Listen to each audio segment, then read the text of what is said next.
तभी हिरण के सामने से एक जादुई बीज प्रकट होता है। ये जादुई बीज तुम ले जाओ और अपने आंगन में लगा दो। ये तुम्हारा दुख दूर करेगा और सोने की सब्जी देगी। इससे तुम बहुत अमीर हो जाओगे। तभी राधिका बीमारी की वजह से खांसने लगती है। क्या हुआ? तुम्हारी खांसी फिर से बढ़ गई है क्या राधिका? रुको, मैं तुम्हें जड़ी बूटी देता हूँ। कौन सी जड़ी बूटी दोगे आप? सारी जड़ी बूटियाँ खत्म हो गई है और वैद्य जी ने फिर से दवा देने से पहले पैसे मांगे हैं। कुछ समझ नहीं आता कि क्या किया जाए। रुको रुको, मैं किसी से मदद लेकर आता हूँ। शायद गांव वाले कुछ पैसे दे दें जिससे मैं तुम्हारी दवाई ला सकूं। फिर रामू गांव की तरफ निकल पड़ता है और एक गांव वाले के पास जाता है।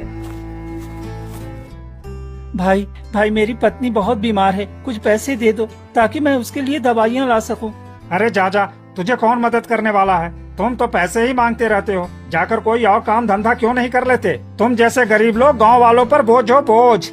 भाई आप ऐसा क्यों बोल रहे हो? इस वक्त मेरा टाइम खराब है तो क्या हुआ? मैं मेहनत कर रहा हूँ। भगवान एक न एक दिन मेरा दिन जरूर लौटाएंगे। बस मैं अपना कर्म कर रहा हूँ। हाँ तो भगवान के भरोसे रहो। हम गांव वालों से पैसा क्यों मांग रहे हो?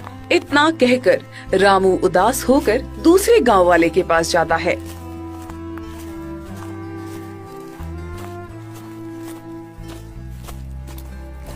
भाई मेरी पत्नी बहुत बीमार है, कुछ पैसे दे दो ताकि मैं उसकी दवाई ला सकूं। अरे भाई, तेरा चेहरा देखते ही मुझे मालूम हो गया था। तुम्हारी वही परेशानी, वही लाचारी। क्यों यहाँ आ गया? हाँ, जा यहाँ से। तुम जैसे लोग भगवान के भरोसे ही मर जाते हैं। तेरी हालत कभी नहीं सुधर सकती। हरिलाल भाई, आप लोग मुझे देखकर क्यों मजाक बनाते रहते हो? मेरी किस्मत ही खराब है तो मैं क्या कर सकता हूँ? फिर भी मैं कोशिश करता हूँ अच्छा करने की, मगर हर बार कोई न कोई परेशानी आ जाती है। फिर रामू कई गांव वालों के पास जाता है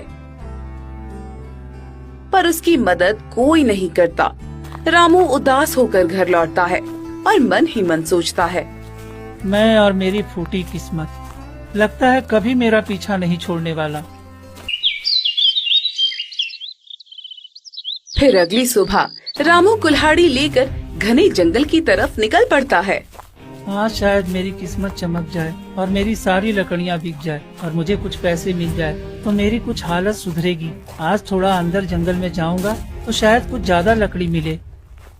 रामू रोज की अपेक्षा आज थोड़ा जंगल के अंदर जाता है और लकड़ियाँ काटने लगता है। तभी एक रहस्यमयी आवाज आती है। आओ मेरे पास आओ, मैं तेरा किस्मत